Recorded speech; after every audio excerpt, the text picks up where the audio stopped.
निफाड तालुक्यात मुसळधार पावसानं कहर केलाय। नदी नाल्यांसह ओढ्यांना पूर आलाय। या पुराचं पाणी शेतात शिरल्यामुळे पिकाचं मोठ्या प्रमाणात नुकसान झालंय। पिकं पाण्याखाली गेल्यामुळे शेतकरी हवालदिल झालाय।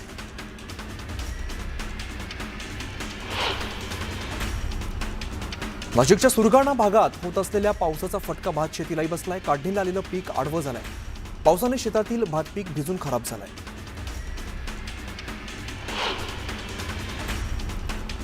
नांदेड जिल्ह्यात सकाळपासूनच मुसळधार पावसानं हजेरी लावली आहे। हदगाव तालुक्यात ढगफुटीचं दृश्य पाऊस झाल्यामुळे नदी नाल्यांना पूर आलाय।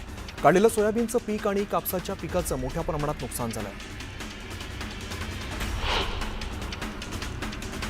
मोंता चक्रीवादळाचा फटका कोकणातील शेतकऱ्यांनाही बसलाय। रत्नागिरी जिल्ह्याच्या 2 दिवसांपासून मुसळधार पाऊस सुरू आहे आणि दरम्यान भातशेती पाण्याखाली गेली असून कापणीला आलेल्या पिकाला सुद्धा याचा फटका बसलाय। वाशिमच्या मालेगाव रिसोड, मानोरा, मंगळूरपीरसह इतर भागात जोरदार पाऊस झाला। पावसाचा कपाशी आणि तुरीला मोठा फटका बसलाय।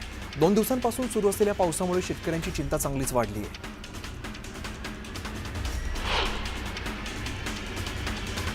धुळे जिल्ह्यात पावसाचा पिकांना मोठा फटका बसलाय। जिल्ह्यातील 48,000 हेक्टर क्षेत्र बाधित झालंय। दरम्यान जिल्ह्यामध्ये कृषी विभागातर्फे पंचनामे सुरू असून संपूर्ण पंचनामे झाल्यानंतर अंतिम अहवाल प्रशासनाला सादर केला जाणार आहे।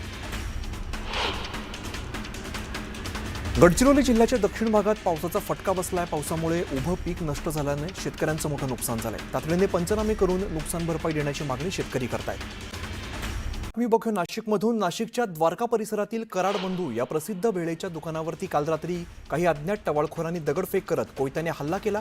या घटनेचं सीसीटीव्ही फुटेज समोर आलंय। दरम्यान या घटनेनंतर पोलिसांनी टवाळखोरांच्या मुसक्या आवळत कठोर कारवाई केली आहे। मालेगावात मुंबई आग्रा महामार्ग परिसरातून पोलिसांनी 10 लाख रुपयांच्या बनावट नोटा जप्त केल्यात। या प्रकरणात पोलिसांनी दोघांना अटक केली आहे। नाझीर अन्सारी आणि जुबेर अन्सारी असं अटक केलेल्यांची नाव आहे। जळगाव जिल्हा कारागृहात बंदीवरती जीवघेणा हल्ला करण्यात आलाय। जुन्या रागातून बंदींवरती हल्ला केल्याची माहिती समोर आली आहे। हल्ल्याची घटना घडताच कारागृहातील शिपायांनी हल्लेखोरांच्या तावडीतून बंदीला सोडवत रुग्णालयात दाखल केलं। या प्रकरणात गुन्हा दाखल करण्यात आला आहे। रत्नागिरी जिल्ह्यातल्या लोटे एमआयडीसीतील कंपनीमधून रासायनिक सांडपाणी थेट नदीत सोडलं गेलंय। त्यामुळे सोनपत्रा नदीचं पाणी दूषित झालं असून पाण्याचा रंग बदललाय। रासायनिक सांडपाण्यामुळे पाण्याचा उग्र वास येऊ लागलाय। त्यामुळे कोटवली गावातील ग्रामस्थांनी संताप व्यक्त केलाय।